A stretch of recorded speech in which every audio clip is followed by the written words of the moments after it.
The Ramayana, which is our focus here, is arguably the world's first epic. It would definitely come before the Mahabharata. It likely came before the Epic of Gilgamesh. It certainly came before any of the epics of Homer. So it is arguably the oldest of the world's epics. The central character is Rama, and we see him actually in all of these different images here. You see him here with the bow. Let me get my pointer going. You can see him here with the bow. In this particular case, here he is again with the bow in that sense, and they're hugging Hanuman. So Rama is your central major deity within this one. And just like Krishna, Rama is an avatar of Vishnu. And in fact, within Vedic culture, he's the second most widely worshipped deity after Krishna. Rama is God who has come into this world in human form. And so that's why, even though you see the coloration in this image, you also see here in a lot of the depictions, you see him looking very human in his appearance. In addition to that, we're going to have Sita. Sita is the female figure that you see presented right there in that top image. She is very beautiful, very virtuous. She's a princess. And Sita is also God. She has come into this world just like Ram has come into this world from Vishnu. She has come into this world from Lakshman. Lakshman is a female figure within the deities. Now, Lakshman also is used in this text. It's a little bit confusing because it's also used as a male name to apply to Rama's brother, which is actually the one with the bow in this smaller image down at the bottom here next to Ram. That's Ram, and that's Lakshman, his brother. And then the other major character is, you see over here, the one getting the hug, that is Hanuman. And Hanuman is a monkey god who is an avatar of Shiva. Hanuman, I think I introduced him to you a little bit before, but he's sort of the representative of humility. He is the most humble of individuals, the suffering servant. A lot of times he gets equated in comparative religion classes to the figure of Christ, because they both sort of come into this world, they take on that role of humiliation, they take on that role of suffering for a higher good or for a higher cause. So he plays a very important role within the story as well. So those are your major divine characters.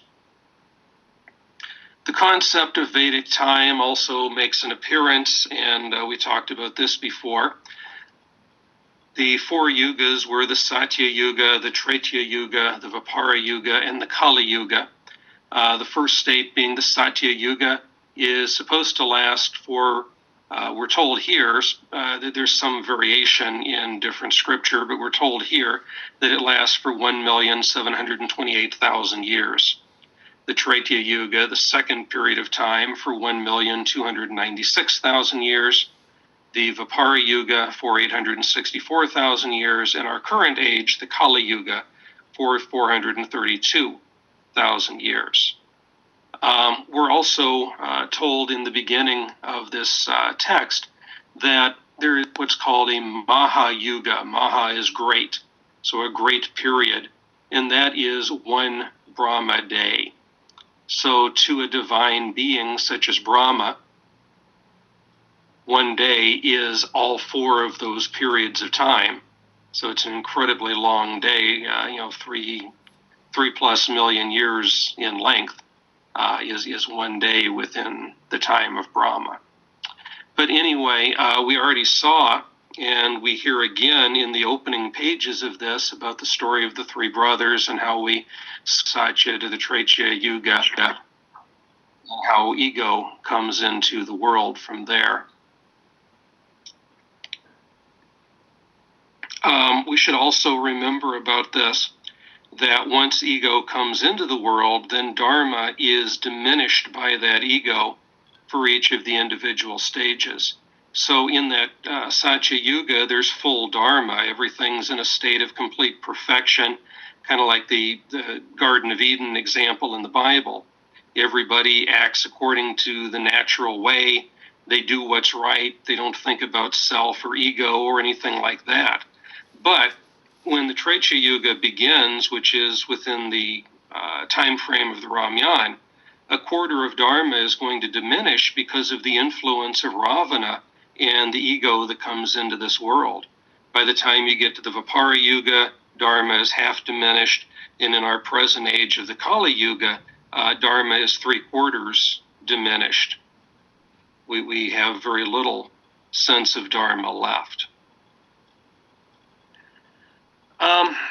Okay, so I think that is what you needed to catch up on or be reminded of.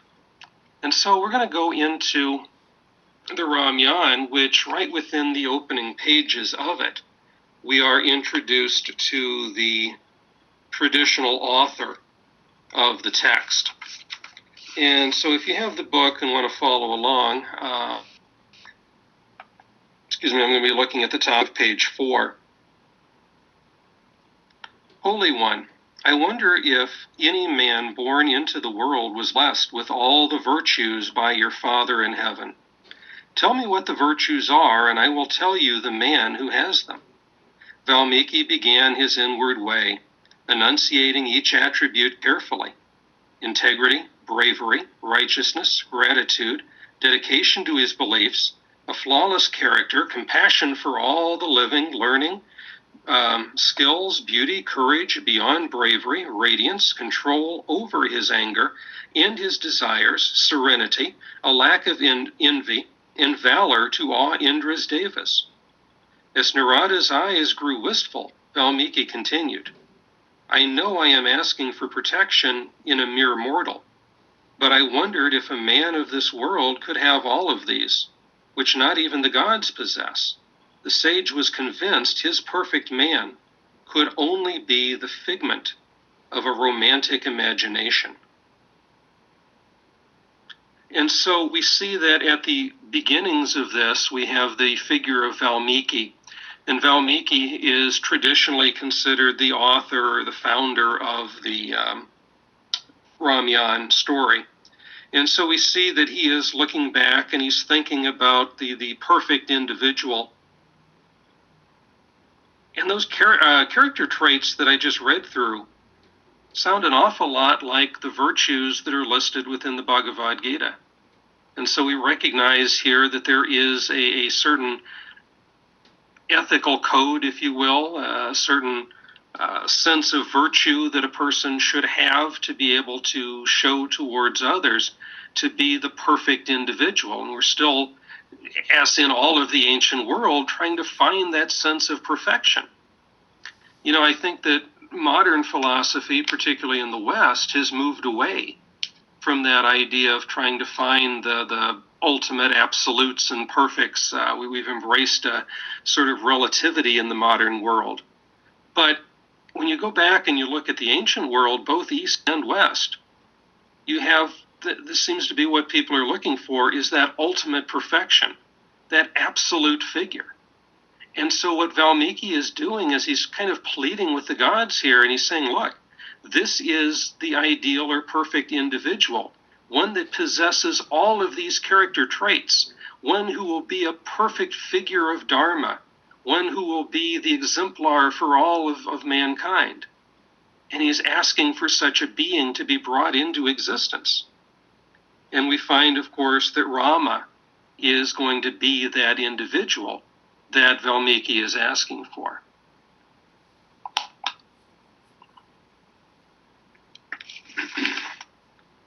On page 7,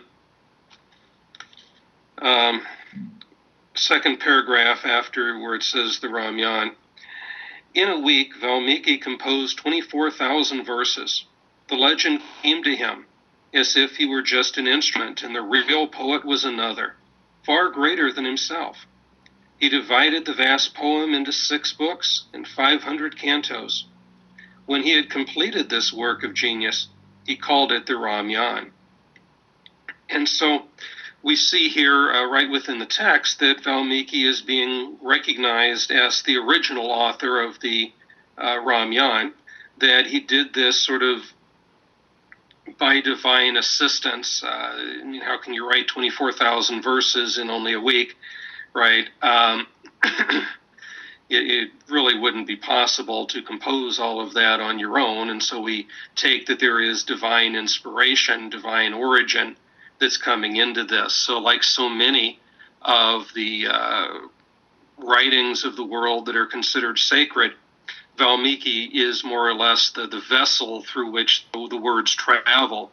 His hand is the hand that transcribes it, but that doesn't mean that he is the voice that is actually creating it. What he gives is the foundational story, a very long one, but it gets added to over the years, which is why it gets up to such a huge size that, again, no actual translation has ever been made. If you want to read the Ramayana in its entirety, you would have to learn to read Sanskrit, because that's the only way you're going to find every word of it. It's just become too long and too ungainly over the years. But he wrote those original 24,000 verses, we're told. And he does it in only a week, which again implies a divine origin.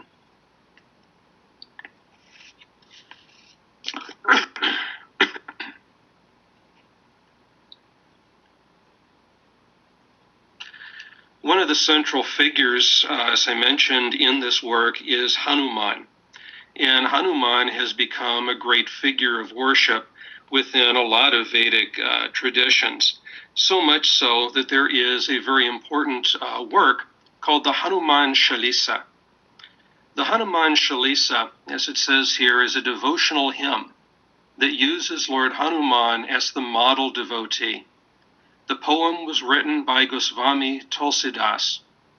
Chalis means 40 in Hindi, so it's referred to as a Chalisa since it has 40 verses. So we talked about the importance of meditation. We talked about the importance of chanting mantras and so on. And so this is a very long 40-verse mantra that really reveals the story of Hanuman. Sections of this are recited within holy shrines all over the world, and the entirety of it is recited on Hanuman's feast day, which it varies depending upon different aspects, just like the Easter, for example, is going to shift, and sometimes it'll be at the end of March, sometimes it'll be in the beginning of April, sometimes it'll be at the end of April. You know, it shifts and changes. Well, the same thing applies with Hanuman's feast day. But anyway, I wanted to take a minute, and I'm actually going to send you a link so that you can listen to it if you want to. It's available so that you can hear it if you'd like to do that. But I just wanted to read just a little bit of the translation of it for you, just so you can kind of get a feel for how it goes.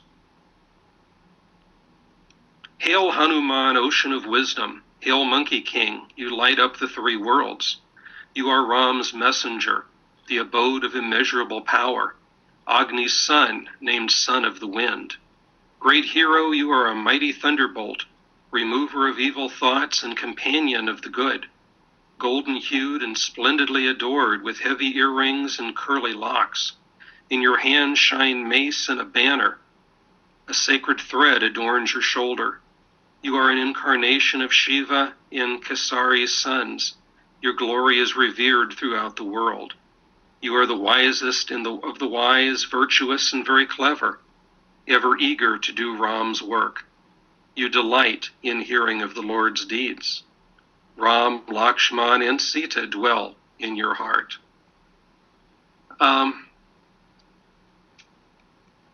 And then, of course, it goes on from there. That's only about 6 or 7 verses there that I read to you. But it goes on to talk about some of the different feats that he had done. You did great service for Sugriva, bringing him to Ram. You gave him kingship. Vibhishan heeded your counsel. He became the Lord of Lanka, as the whole world knows. Though the sun is millions of miles away, you swallowed it, thinking it to be a sweet fruit. So it's really a very nice piece that reveals all the different great deeds that Hanuman manages to accomplish. And so anyway, that's what the Hanuman Chalisa is. And like I said, it's a good thing to look at and maybe to take a listen to. So I'll send that to you a little bit later. Now, as we get back into the story of the Ramayana, we find that there is a great king, Dasarat, and he wants to have a son. So he makes a sacrifice. And the gods of nature, they're going to complain to their chief god about the decline of Dharma, and they're going to be complaining about the evils of Ravana. And so you'll notice that at the very beginning of this, we get once again the story of the three brothers that I told you earlier, right? So you have Ravana, who's the Rakshasa, he's the evil demon, Kumbhakarna, the giant, and Vibhishan, who ultimately goes on to become our conscience. So you remember that these three brothers sat on top of a mountain for 10,000 years, contemplating eternity, thinking about the greatness of God. Because of their self-discipline, Brahma is going to offer each of them a boon.